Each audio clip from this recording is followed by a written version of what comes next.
For me, and I just got to say it. I mean, it was one thing with the last administration, and I was hoping it was a fluke and was going to stop. But, I mean, come on, folks. Every key person in the Bush administration and now in this next administration just so happen to be the sons and daughters of the founders of Israel and Mossad chiefs and people, and they're openly not even really U.S. citizens, and they openly are at the head of the table in anti-gun operations in the U.S., and I'm sick of it. I mean, Rahm Emanuel's been in the Israeli military. He gets up on news and says he's Israel first, and I've had enough of it. I mean, I am really getting sick of it. I am really getting tired of it. Now, I'm against Schwarzenegger being a foreigner, and he's over here anti-gun, and he also wants all these carbon taxes and the rest of it, so, you know, it's the same thing. I'm sick of it, but we don't have, you know, Austrians in every, you know, major power position.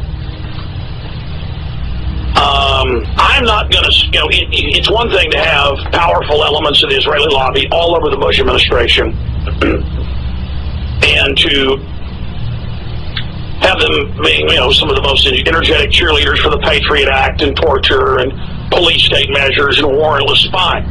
That's bad. But to now have Rahm Emanuel, whose father was one of the head terrorists that founded Israel, and Rahm Emanuel himself is in the Israeli military, Israeli intelligence, dual citizen. I mean, I'd be against having the chief of staff be British and openly have worked for the British government. I would be against Arnold Schwarzenegger being in this cabinet, which they're talking about doing. It's bad. On its face, it's wrong. On its face, it stinks to high heaven. And in Harats, in the Jerusalem Post, in the agency French press, these are the headlines. Obama's choice for chief of staff puts Israel's man in the White House. And that's the headline in Israel. You know, we run the White House. We've got the White House. I mean, but then as an American citizen, I'm not supposed to mention that. I'm supposed to just sit down and shut up and go along with that. Now, to add insult to injury here, I mean, do you need to have questionable birth, or, you know, have your lineage in this country be about a centimeter deep like Obama to be president now? Do you have to not be born here and say that you want to be a Hitler dictator to be a governor? Do you have to be an open, you know, Mossad officer like Chertoff or Mukasey or Rahm Emanuel? I mean, do you have to be a foreigner to run our government? I mean, it's not enough that Israeli government runs the company that does 98% of caller ID and phone tracking in the nation. That's been mainstream news. Is it not enough that Israel has the sole contract to, quote, guard the nuclear weapons?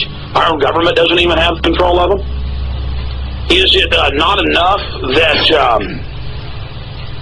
Israel had fingerprints all over 9/11? Yeah, baby. The executive branch is nothing but a nozzle to suck up the wealth and the treasury of this country and offshore it. The Congress is completely ceremonial. And until we start admitting the Congress has handed over its authority, was threatened with martial law when they were getting 1,000-to-1 phone calls against the banker takeover bill, and they did it because they know they're threatened with martial law, they're threatened with the media destroying them. They are ceremonial. They have been cowed. They are afraid because they know they'll be killed, they'll be set up, they'll be destroyed. They know that. This country is now under total darkness. This nation is now completely and totally under international crime syndicate control. A consortium of wicked robber barons, black nobility, that is the old royal families of Europe, intermarried and interbred with the Rothschilds. Shit, let's go. And the Rockefellers. I mean, go read the newspapers. That's all admitted right there.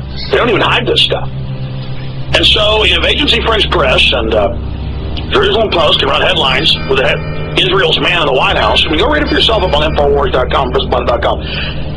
I would be against that, period. Having these people openly say, oh, I work for the Mossad. I mean, the Attorney General, Mukasey, the Homeland Security Director, Chertoff, his mother and father, both founders of Israel and Mossad.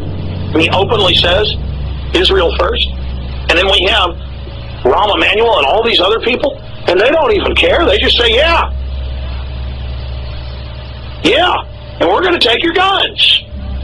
And you know what? The churches, the Zionist churches, the mainline Christians, the phony Christians. I'm a Christian. People misunderstood what I said yesterday. I said these phony Christians saying lay down, wait for the rapture.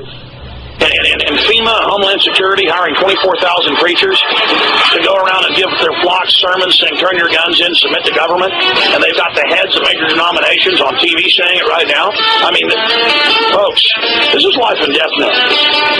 This government is totally bankrupt and totally criminal. And now the mindless left, who could see the police state under Bush, they're now completely blind and cheerleading Obama, the new puppet who runs nothing.